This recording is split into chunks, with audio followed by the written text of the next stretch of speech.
Okay, so we're going to be talking about understanding your mechanic. And what I mean by understanding your mechanic is the diagnose process. Which jobs they like and which jobs they hate. Just so you can understand the mechanic mindset.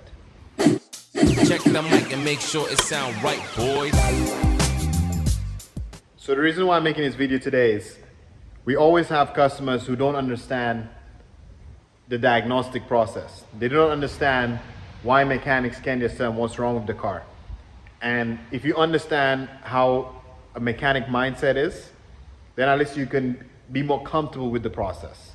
Now, first of all, the jobs that the mechanics don't like to diagnose is just your engine light. Because customers think that, hey, the engine light come on, it's just as easy as plugging the scanner in and we should tell you what the problem is, right? But here's the thing. That's not a physical problem we can see. Most times we have to rely on the computer and the tools. What I mean is, we plug the scanner in.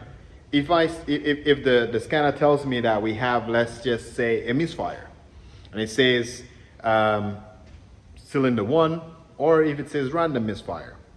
In cylinder 1, we have a spark plug, we have the engine coil, and we have an injector. The scanner does not tell us which one of those that you need. So which means, should the mechanic recommend changing all three of these things in each one of your cylinders? Which means if you have a 4-cylinder, you have to change these 3 things I said times 4. If you have an 8-cylinder, you got to change these 3 things times 4, if that makes sense, if you follow me. That can be a very expensive bill. So what the mechanic generally would do is maybe recommend that you change just the spark plugs or switch out the coils back and forth. And then if you need the coils, that'll be the second recommendation. And worst case scenario, then you do the third one, which is injectors. The point I'm getting here is diagnostic is a matter of process of elimination. We got to fix one thing first, and you kind of see how the second thing goes, and then goes to the third thing. Generally speaking, is a process of elimination. Now, customers don't get that, and when a mechanic fixes something or suggests fixing something, if there is still a problem and we need to fix the second thing, your mind automatically goes and say it's a scam.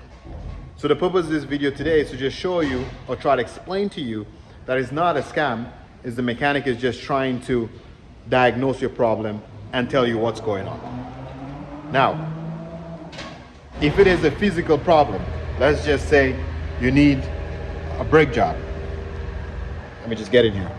Or you need a suspension job.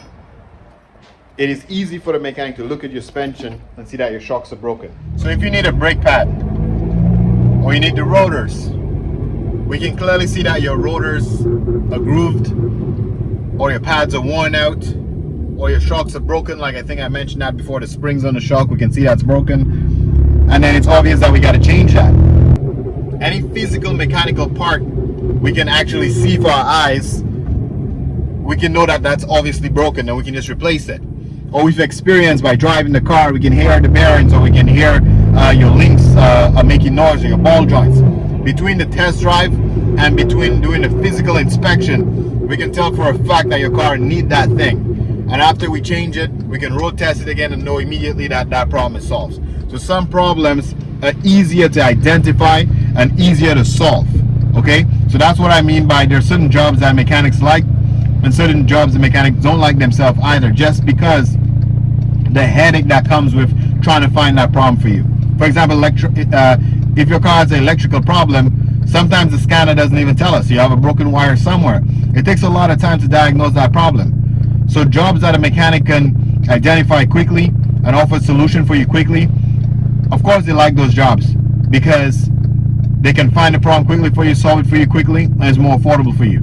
When it's those electronical parts or scanning stuff or whatever, those EV, we're not even talking about full EV cars yet. Just the normal cars have so much electrical components. It's hard to find those problems. So the bottom line I'm trying to say here is, you got to be patient with your mechanic, okay? Your mechanics are trying to solve your problem. He didn't break your fucking car, okay? He was just trying to find a problem for you, identify the problem, and offer a solution in the most cost-effective way. If you knew what your problem was, you wouldn't go to the mechanic in the first place. So I'm just saying, have patience with them. They're trying their best.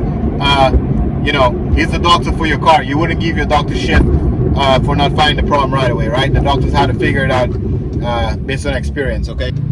Anyway, have patience with one another, man. The mechanics is trying to do the job. I see it too much time and time again where people, you know, give the mechanic shit for no reason. That's all I gotta say. Peace.